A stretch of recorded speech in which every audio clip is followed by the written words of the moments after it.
ఎవరైతే ఏమన్నా ఒక మాట మాట్లాడినారా? ఇందాక ఇప్పుడు మా సత్యవేడి ఎమ్మెల్యేని గురించి చెప్పారు.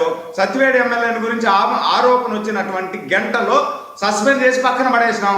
ఇప్పుడు కూడా రోజు తిరుగుతున్నాడు, నా సస్పెండ్ ఎత్తాను నేనే. మేము ఎత్తామా? సస్పెండ్ ఎత్తలేదు కదా. మిగతా వాళ్ళ మీద కూడా ఎవరైతే మా పార్టీ కానీ జనసేన కానీ బీజేపీలో కానీ కూటమి ప్రభుత్వంలో ఎన్నికైనటువంటి ఎమ్మెల్యేలు ఎవడైనా తప్పు చేస్తే కఠినంగా శిక్షిస్తారు. దీంట్లో ఎలాంటి అనుమానం లేదు. మీలాగా ప్రమోషన్లు ఇవ్వరు. మేము ఏదైనా తప్పు చేసినటువంటి ఎమ్మెల్యే ఎవడైనా సరే, వాడు ఎంత శక్తి ఉన్నటువంటి ఎమ్మెల్యే అయినా సరే పక్కన పెట్టేదానికి చంద్రబాబు గారు ఎప్పుడు కూడా వెనుకాడే ప్రసక్తే లేదు, పక్కన పడేస్తారు. అందుకని క్లియర్ గా చెప్పేశారు, మీరు వన్ టైం ఎమ్మెల్యే కావాలి అనుకుంటున్నారా, జీవితాంతం ఎమ్మెల్యేగా ఉండాలనుకుంటున్నారా? నలుగురు మీద ఎవరి మీద చర్యలు తీసుకున్నారా? స్క్రీన్ మీద ఫోటోలు చూపిస్తారు, ఎవరి మీద ఒకరి మీద చర్య తీసుకున్నారా? చిన్నపరెడ్డి గారు ఇప్పుడు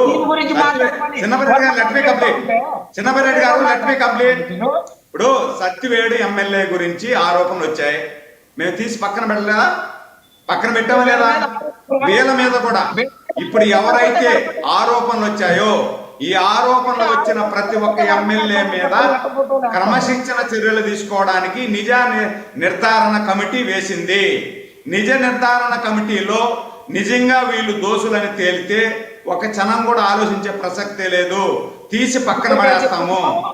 ఇది కూటమి ప్రభుత్వం అండి, ప్రజల చేత ఎన్నుకోబడిన ప్రభుత్వం, ప్రజల మనోభావాల కోసం పనిచేసేటువంటి ప్రభుత్వం ఇది. మీలాగా 151 సీట్లు ఇచ్చేశారు కదా, మైనాట్ 175 అనుకొని సంకలు గుద్దుకొని మహిళలను మాట్లాడినా పట్టించుకోరు, చంద్రబాబు గారి సత్యమని మాట్లాడినా పట్టించుకోరు, పవన్ కళ్యాణ్ గారి బిడ్డలను మాట్లాడినా పట్టించుకోరు, ఇంకా ప్రమోషన్ ఇస్తారు. మాట్లాడితే ప్రమోషన్ ఇచ్చారు మీరు. ఎవరైతే డాక్టర్ చావు కారణమైన వాళ్ళని మాట్లాడినా మీరు పట్టించుకోరు. ఎవరైనా మీ వ్యతిరేకంగా ఏదన్నా ఒక పోస్ట్ పెడితే వాళ్ళను నానా ఇబ్బందులు పెట్టారు మీరు. అవన్నీ కూడా మేము చూస్తూ ఊరికే ఉన్నాం కదా. మీరే ఏమన్నా మీరు మాట్లాడారా?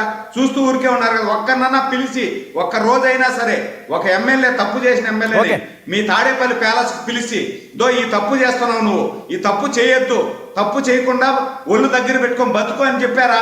ఈరోజు చంద్రబాబు గారు చెప్తున్నారు, పవన్ కళ్యాణ్ గారు చెప్తున్నారు, మీరు తప్పు చేస్తే మిమ్మల్ని ఉపేక్షించము, తాట తీసేస్తామని చెప్పి.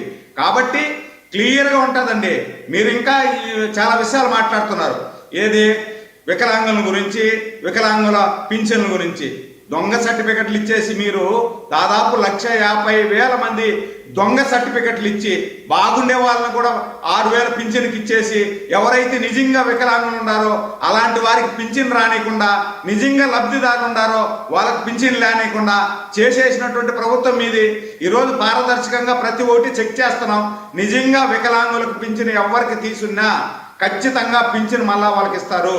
నిజంగా ఎవరైతే లబ్ధిదారులకు పింఛన్ రాకపోయినా వాళ్ళకి ఖచ్చితంగా పింఛన్ తీర్చే బాధ్యత కూటమి ప్రభుత్వం తీసుకుంటుంది.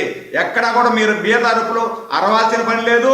మేము ఇచ్చిన హామీలన్నింటినీ కూడా నెరవేర్చుకుంటూ పోతా ఉన్నాం. మీరు 10 లక్షల కోట్లు అప్పు చేసి మా నెత్తిని పెట్టినా మేము ఆ అప్పులన్నీ కట్టుకుంటూ